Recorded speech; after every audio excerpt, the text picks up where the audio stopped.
Zombie apocalypse.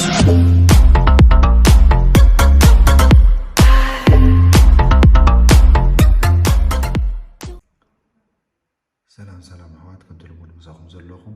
ሓወኹም ዳዊት እየ ሎማ እንትን ከምቲ ልሙድ ክልተ ነገራት እዩ ዘልኩመት ዘለኹም እዘን ክልተ ትሪእዎን ዘለኹም ኣፕሊኬሽናት ማለት እዩ እዚአን ከመይ ጌርና ኤዲት ንገብረለን የቐሪአኩም እዘን ኣፕሊኬሽን እዚአን ከዓኒ ከመይ ጌርና ዳውንሎድ ጌርና ኤዲት ዳውንሎድ ምስ ገበርናየን ኣብቲ ዝመፅእ ዘሎ ቪድዮ እውን ከምቲ ዝበልኩኹም ኣብ ዝሓለፈ ብዛዕባ እተን ቪድዮታት ማለት እዩ እተን ዝሓለፋ እዚኣ ሓንቲ ክልተ ሰለስተ ረብዓይቲ እውን ኣላ ዳቪንቺ ሪሶልቭ ገለ ዝበልኩኹም ከመይ ጌርና ነዚአን ኤዲት ንገብረን የኸሪአኩም ሶ ሎሚ እውን ነዘን ክልተ ዜና ውሪድና ብዛዕባን ብዙሕ ምዛረበዮ ኣይክእሉኒ ማለት እዩ ኣነ ሎማዓንቲ ኣብ ኢንተርኔት ዝወርክ ብር ረኺበን ፍሪየን ግን ከመይ ጌርካ ትጥቀመለን ገና ንባዕለይ እውን ክፍትሸን ስለ ዝኾንኩ ኣፍልጦ ንዘለዎ ከባኹም ማለት እዩ ኣፍልጦ ዘለኩም ብዛዕባ ኤዲት ከመይ ጌርካ ኤዲት ትገብሩ ዜና ኣለዋኹም ፍሪ ማለት እዩ ሶ ብምጅማር ከመይ ጌርና ንውርደን ኣብ ጉግል ክሮም ከይድና ኢና ከም ትሪእዎ ዘለኹም ነዚ መስላታ ኣፕሊኬሽን እዚኣ ታብ ብሌንደር ትበሃል እዚኣ ኖርማል ከባቢ 162 ሜጋባይት እያ 162 ሜጋባይት እያ ማለት እዩ ብሌንደር ዶት ኦርግ ኢልኩም ተፅሒፍኩም ትረኽቡካ ትኽእሉ ኢኹም ኣብ ዳውንሎድ መፂኹም ከዓ ወይ ድማ ኣብዚ ጆብ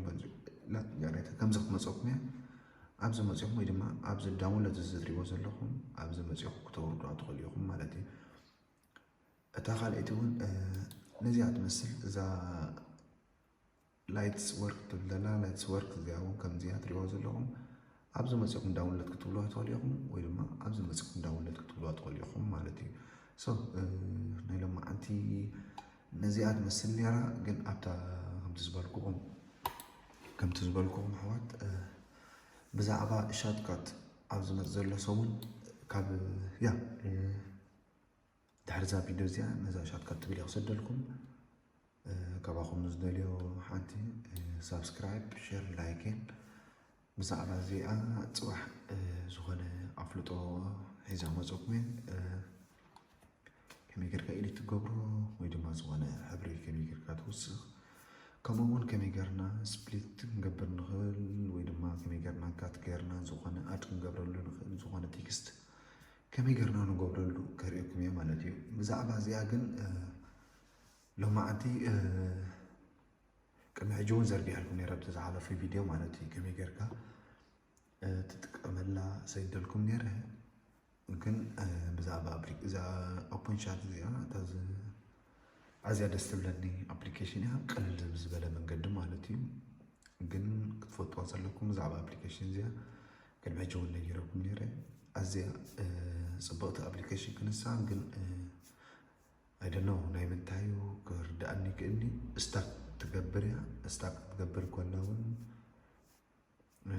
ንግዚኡ ትገብር ሓሳብ ፅቡቕ ትሰርሕ ሓሳብ ጠጠው ክትብለኩም ትኽእል እያ ግን ነቶም ኣፍልጦ ናይ ኤዲት ዘለኩም እውን ሕጂ ደጊመ ክብለኩም ዝደሊ ንዓይ ዘፀብእ ነገር ኣይክህልወኩም እዩ ናይ ኩለን ሊንክ ኣብ ቪድዮታት የለወኩም ከመይ ጌርኩም ኤዲት ትገብሩ ትፈልጡ ትኾንኩም ማለት እዩ ኖርማል ዳውንሎድ ኢልኩም እተን ኣፕሊኬሽናት ኣፍልጦ ንዘለዎ ማለት እዩ ኤዲት ክእለት ዘለዎ ሰብ ዳውንሎድ ገይሩ ኖርማል ክጥቀመለን ንኽእል እዩ ማለት እዩ ስጋብታ ኣነ እቶም ኣፍልጦ ዘይብልኩም ከዓኒ ወይ ድማ እቶም ክእለት ዘይብልኩም ናይ ኤዲት ከምታ ዝበልኩኹም ብዝኾነ ይኹን ምክንያት ክገብሮ ይከኣልኩም ቀኒ ፅባሕ ግን ሻትካት ሒዘልኩም ክመፅእ እየ ሓንቲ ካባኹም ደልያ ሸር ላይክ ሳብስክራይብ እያ ሶ ናይ ሎሚ ነዚኣ ትመስል ነራ ኣሕዋት ሸር ክብሎ እዛ ከም ዝበልኩኹም ቃለይ ግን እዛ ኦፕን ያ ኣብቲ ዝመፅእ ቪድዮ ከዓ ከም ዝበልኩኹም ብዛዕባ እዛ ሻትካት ክትኸውን ሰላም ቅንያት ርሑስ 1 ዓመት ከዓኒ ከይረሳዕኩም ማለት እዩ ኣሕዋት ርሑስ 1 ዓመት ንኩሎ ኣመንቲ ክርስትና እንኳን ብርሃን እንኳን ቅዱስ ዮሐንስ አብቃዓኩም ደጊመ ደጋጊመ ሁሉም አመንት ክርስትና ማለት እዩ እንኳን ናብቲ ዕለት አውደ ዓመት ማለት እንኳን ብሰላም አብጽሐኩም ዓመታውን ካብዚ እዋን ብሰላም እንሄልኩም ኣሕዋት